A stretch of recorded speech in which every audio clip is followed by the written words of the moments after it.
Welcome back to Dr. Josefina's Way, and I'm Laura Guttridge. Today in the lesson we're talking about 5 steps to looking 10 years younger. Or 20. Or 20. Exactly. This lesson has been long overdue. I mean, Yes. really, all the years we've been doing this show, we never really had this topic. Yes, because it hasn't been so crucial now. You know, like now I'm ready for this. Yes. Because I really believe it. And then I, talk to people and I hear them talking and I said, that's misinformation. It's a better way. Yes. And I have to say before we start talking, Dr. Josefina was just in Fort Lauderdale at a bodybuilding competition. Yes. Right? And she came home with 3 first-place trophies, and it wasn't in her age group, I don't think, because they were half her age. So no. So I compete with women half my age. Is that like the open? Yes, open class. Open class. Open class. The open class, anyone can go in. Anybody can enter. That's awesome, and that gives, because I think it's good that they do that, because I think that categorizing them only where you're trapped in your age group, that's unfair for people like you. Exactly, and I think it's fair across the board, because I don't think we should be using whether it's age or race or gender to put people in a box, because time has changed. So if you want to compete and whatever you want, you should have the opportunity, not be labeled. And I dislike, that I dislike label. Don't label me, because once you label me, you negate me. So yes, you're right. I mean, it's awesome. It's fabulous. Yes. And then you change the belief system about aging, and that's my calling is that. It's just to show people that it's a better way. You can age in a beautiful, wonderful way. Because Laura, you got me going now. You know what's pathetic? That you start getting older, and then you can walk, you can read, you can do this, you don't have energy. You have this money that you save for your retirement. Now you're giving it to the doctor because you didn't take care of your physical body. I think that's sad. And you know what? There is a better way. And there is never too late to start reversing the aging process. And that's what we're talking today. And, I found it fascinating when I was reading that you said that by the time most of us hit 40, our bodies start to accelerate aging. Yes. And it kind of reminded me, because when you're like growing, it's accelerated. Yes. So then it stops. I think, when you're fully grown, in your 20s, yes. I think. Then we kind of, the changes are more subtle for the next, 10, 15 years. Yeah. And you don't see those great changes that you see from a baby to growing up into adolescence.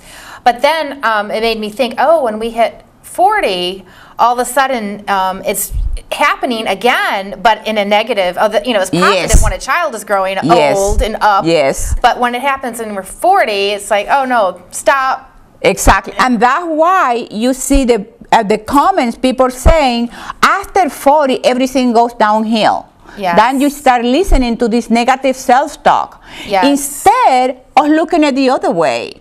Because if you start taking care of yourself from the beginning, and from the beginning in case of young people, for those of you who are in their 20s and things like that, but regardless of age, you can start reversing that. You can start slowing down, because the beautiful thing with the physical body is, as soon as you start treating it right, start regenerating. Right. It's amazing. Yes.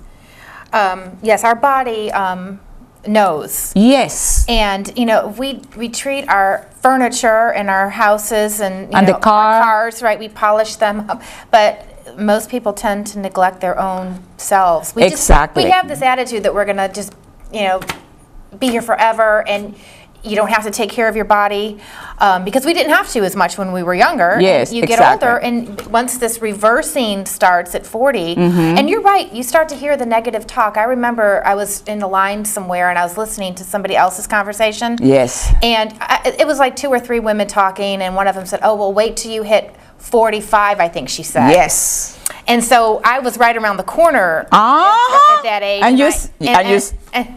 Right. Thinking, oh, okay, is this going to happen to me? No. You know what I do when I hear this kind of talk? I say, that's for you, not for me. Yeah. You know, because what happened, they buy into that belief system. Yes. And, remember that show Epigenetic when we talk about genetics and genes and all that kind of stuff? And the thought, the feeling, the emotions go into your genetics. Right. And then you start believing, oh, I'm 40, now I'm going to go downhill. My thing is the opposite. The older I get, the better I become, the stronger I am. And it's incredible. Yesterday, this guy approached me and he said, you're always in shape and you always look good. I can't believe it that you improved, that you got better. Because that's in my head, my purpose is to get better. And once you have the belief system, mental, the mental part of it, plus doing the steps that you need to do. You need to exercise, you need to eat right, you need to go to bed early, you need to get enough sleep, which is very important for slowing down the aging process. Anyway, well, but it's exciting. I get excited. And we can get better at our age. Absolutely. But look at you. Yeah. Well, I was at CrossFit the other day, and I can't climb through the rope climbs. Yes. So I just, do the easier ones where you go on your back and you climb up, back, climb up.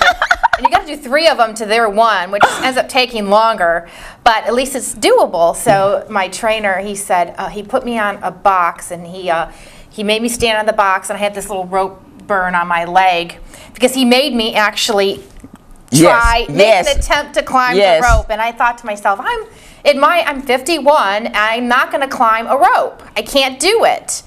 And I almost just said, no, I'm not going to bother doing this. But I thought, you know what? I can climb this rope, I think. So I can at least attempt it. Yes. So I tried, and I had my little rope burn on my leg to prove it. Well, and this is what we're talking in the lesson about the challenge. You know, like you go in CrossFit and they say you have something, a difficult task, something that you think, oh, I cannot do that. But give yourself a chance. Challenge yourself. Because even failure is okay in the gym. If you fail, so what? You get up again and you try it again. But this is that's what they give the juice of life. Right. Because you tried it. You felt better trying, didn't you? The attempt was good exercise. Absolutely. You got do all the other things. I can do box jumps. And when I started, I could not do the box jump. Exactly. And I started CrossFit in my mid-40s, and I was scared to death to do a box jump. It's a very terrifying thing. But now I can do them with no problem. So you can learn things that you never thought that you could do. And that is another part of the slowing down the aging process, learning new things, because that works your neurons, your neurons, your brain. So only exercising your physical body, but it's also important to exercise your mind so you don't get Alzheimer's, you don't get dementia, you don't get this and you don't get that. So exercising is just so fabulous because it affects your whole system, your whole body. It's just amazing. Well, the simple way to look at it all, because most people might think, oh my gosh, where do I begin? It's a lifestyle change. And absolutely. Then once, like any routine you have, once it's in your lifestyle, then it's just part of who you are. Exactly. And to have that the attitude, the positive attitude that I want this, I want to change. So it's possible for you. Don't come with a negative attitude, I can't do this. Yes, you can do anything you want, baby. That's right. Double bicep. I love you. Bye. Bye. Bye.